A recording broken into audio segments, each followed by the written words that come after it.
Canada ਚਲਦੇ ਹਾਂ। ਇੱਥੇ ਪ੍ਰਧਾਨ ਮੰਤਰੀ ਜਸਟਿਨ ਟਰੂਡੋ ਨੇ ਛੋਟੇ ਬਿਜ਼ਨਸ ਦੇ ਵਾਸਤੇ ਰਾਹਤ ਦੇਣ ਦਾ ਐਲਾਨ ਕੀਤਾ ਹੈ। ਕਰੋਨਾ ਵਾਇਰਸ ਦੇ ਲਾਕਡਾਊਨ ਦਾ ਸਾਹਮਣਾ ਕਰ ਰਹੇ ਬਿਜ਼ਨਸਿਸ ਦੇ ਵਾਸਤੇ ਜਿਹੜੀ ਵੇਜ ਸਬਸਿਡੀ ਹੈ ਉਹ 10% ਤੋਂ ਵਧਾ ਕੇ 75% ਕੀਤੀ ਜਾ ਰਹੀ ਹੈ। ਇਸ ਤੋਂ ਇਲਾਵਾ ਸਾਰੇ ਬੈਂਕਾਂ ਵੱਲੋਂ $40,000 ਤੱਕ ਦਾ ਲੋਨ 1 ਸਾਲ ਵਾਸਤੇ ਵਿਆਜ ਮੁਕਤ ਦਿੱਤਾ ਜਾਏਗਾ। I'm pleased with the supporting actions taken by the Bank of Canada this morning. Monetary policy is very important. But as the Governor of the Bank has repeatedly said, the most important thing we can do to help people and the economy in this crisis is for the government to take strong fiscal action. So today, I want to speak directly to small businesses and entrepreneurs. I know that for many of you, the past few weeks have been heartbreaking. You've had to slow down your operations. In some cases, you've even had to close up shop for the foreseeable future. And because money isn't coming in, you can't afford to keep your employees on the payroll. These are really tough decisions.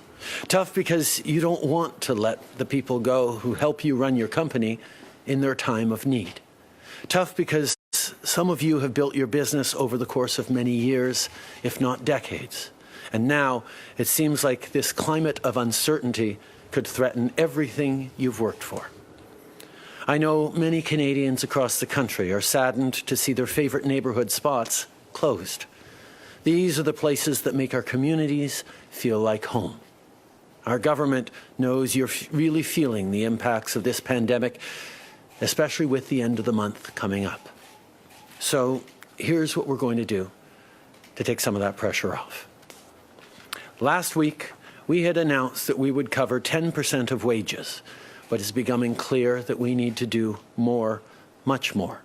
So we're bringing that percentage up to 75% for qualifying businesses. This means that people will continue to be paid even though their employer has had to slow down or stop its operations because of COVID-19. We're helping companies keep people on the payroll so that workers are supported and the economy is positioned to recover from this. That is our priority. We will have more to say on this very soon, but I can tell you that this subsidy for small and medium-sized businesses will be backdated to Sunday, March 15th. For people who've lost their job or are self-employed, the Canada Emergency Response Benefit will still be there to help you. We also know that for small storefront businesses, they're struggling with cash flow right now. It's hard to raise money and make money in this climate. So to help you bridge to better times, we are launching the Canada Emergency Business Account.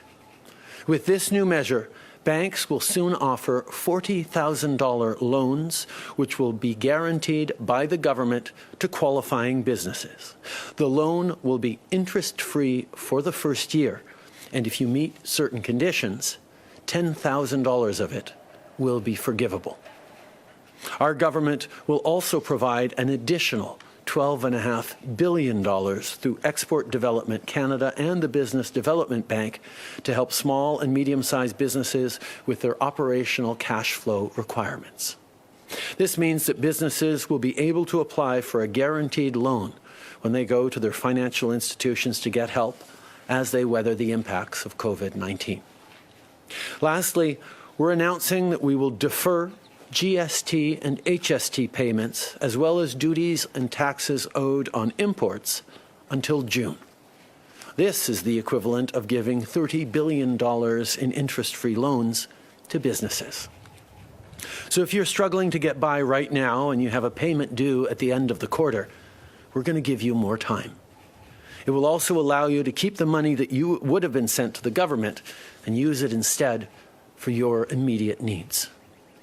With these new measures, our hope is that employers who are being pushed towards laying off people because of COVID-19 will think again. And for those of you who've already had to lay off workers, we hope you will consider rehiring them given this payroll support. Over the coming days, we will announce additional measures to help the most vulnerable: youth, marginalized people, people who live in poverty. We're going to have more news to share with you very soon.